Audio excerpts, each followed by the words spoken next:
Hello, this is KYC News. We provide you with the most up-to-date and reliable information for the day. First and foremost, we want to achieve perfect health with a sincere desire.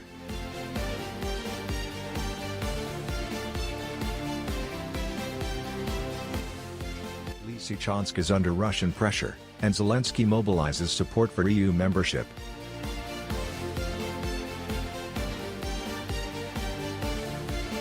Ruble reaches a 7-year high and is the world's best performing currency.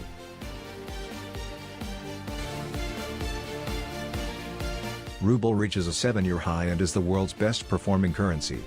On June 21, the Russian ruble increased by 6% against the euro to a 7-year high, making it the best performing currency globally.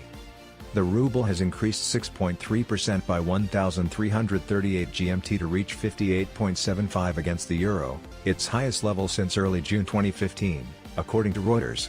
Additionally, the ruble was up 4.6% against the dollar, trading at 57.47, just below the high of 57.0750 reached on June 17, its highest point since late March 2018. As a result of the strict capital controls imposed by the Central Bank of Russia, CBR, in the wake of Russia's invasion of Ukraine on February 24, analysts claim that the rate is largely artificial. Soaring commodity prices have also driven up the value, giving Russia a windfall of nearly €100 billion in payments for oil and gas sent to Europe since the war began. The severe sanctions that the West has placed on Russia have further decreased the value since they have caused the volume of imports, primarily machinery and equipment, to be reduced in half and resulted in record current account surpluses.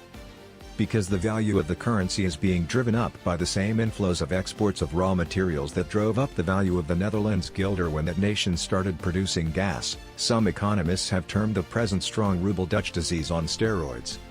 The government is trying to lower the ruble to its fair value, which analysts estimate to be between 65 Russian rubles and 70 Russian rubles, after growing concerned about the high level of the currency. The authorities do have fewer instruments at their disposal now that the punishments are in place. After the West took almost $300 billion in CBR reserves, the so-called budget norm that automatically transfers excess revenues to the National Welfare Fund, NWF, to sterilize them was suspended. Reduced revenue from the export of raw materials is another option. The Kremlin, which is reportedly swimming in cash, appears to be using its windfall to increase pressure on Europe and has cut off gas supplies to a number of nations, either by completely cutting them off or, more lately, by claiming maintenance concerns to drastically decrease flows westward. Although analysts claim there are not enough alternative sources of gas to fill storage tanks adequately to last through the upcoming cold season without harsh measures like gas restriction, gas supplies to Europe are already 58% full ahead of the heating season, which begins on October 1. Lysychansk is under Russian pressure, and Zelensky mobilizes support for EU membership. The fate of the Luhansk region is in doubt after Russian forces captured a strategically significant village close to Lysychansk and Severodonetsk on Tuesday, and Ukrainian officials have warned that the coming days may determine how the war turns out. Russian troops shelled Lysychansk and advanced from the city's south, marking a clear setback for Kyiv's forces, according to US-based analysts. They claim that soon, fighting might spread to Lysychansk's outskirts. Ukrainian President Volodymyr Zelensky is holding a marathon session of talks with leaders across the continent in order to advocate for votes in favor of Ukraine's membership in the European Union ahead of the European Commission summit this Thursday and Friday. Zelensky promised to keep calling in order to increase the likelihood that his nation will be granted EU candidate status. The head of Ukraine demanded additional Western sanctions on Tuesday in response to Russia's threat against Lithuania and its stifling of Ukrainian grain and energy exports. Russia has resisted Western pressure so far more successfully than was anticipated. This week, the ruble fully recovered from a post-invasion decline to reach a 7-year high versus the greenback ally last month. China bought a record amount of Russian crude oil, helping Russia's sales of fossil fuels despite Western economic sanctions. Sri Lanka's turmoil impairs the country's once-growing middle class. Colombia, Sri Lankan Raj Madhushanka never imagined he'd require government rations to make sure his family could eat 2 meals a day, but Sri Lanka's greatest economic crisis in history has completely changed his life and the lives of many others in the country's emerging middle class. Families who never had to worry about food or gasoline are finding it difficult to handle 3 meals a day and are reducing quantities. Days are wasted standing in line to purchase expensive fuel.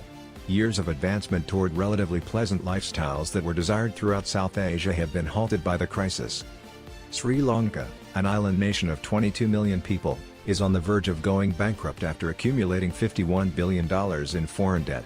Almost no money is available for the importation of goods like fuel, milk, cooking gas, and toilet paper. Madhushanka, a 27-year-old accountant, had studied in Japan and intended to work there when everything started to fall apart. After his father passed away in 2018, he returned home to take care of his mother and sister.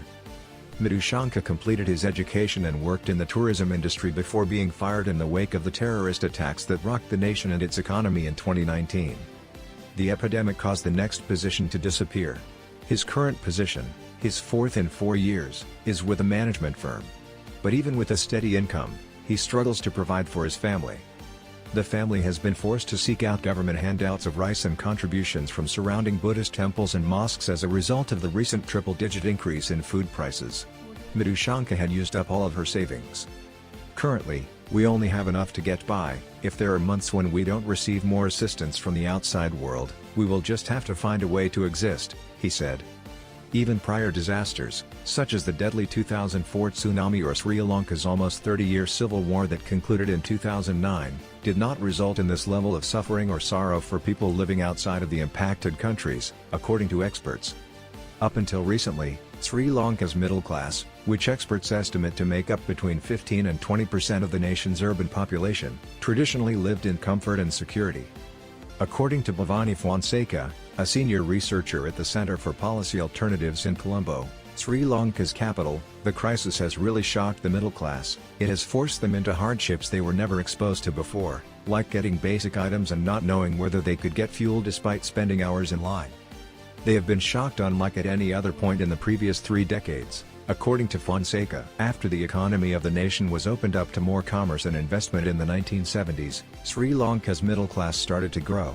Since then, it has continued to expand, with Sri Lanka's GDP per capita now far outpacing that of several of its neighbors.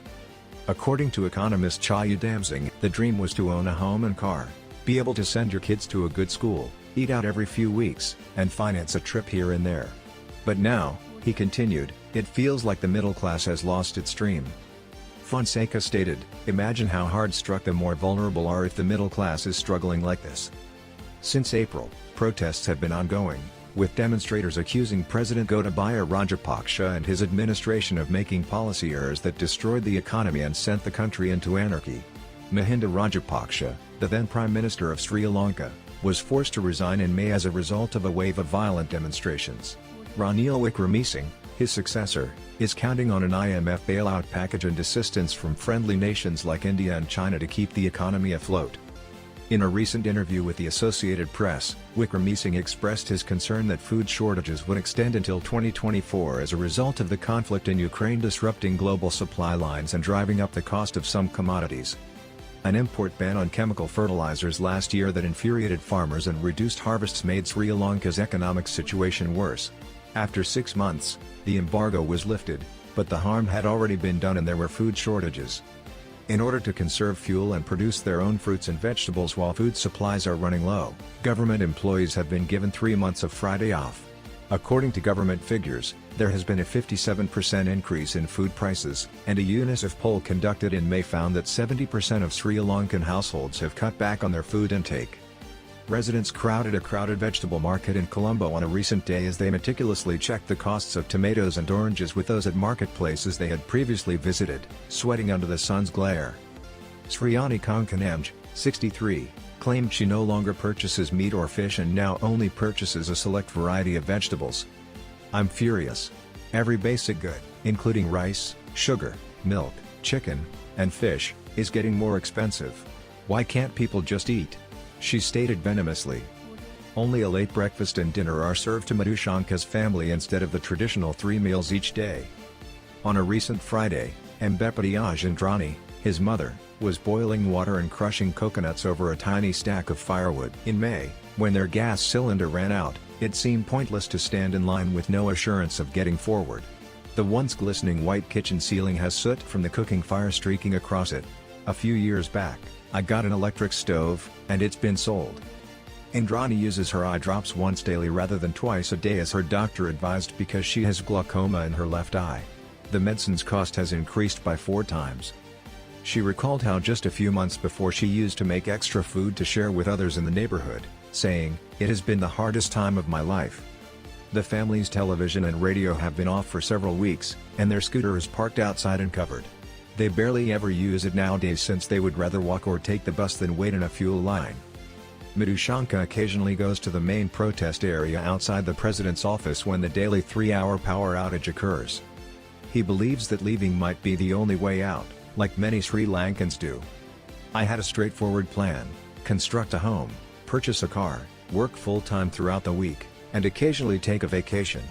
I wanted to settle down and start a family," he declared. "But I'm afraid that, at least in this country, this ambition is no longer attainable."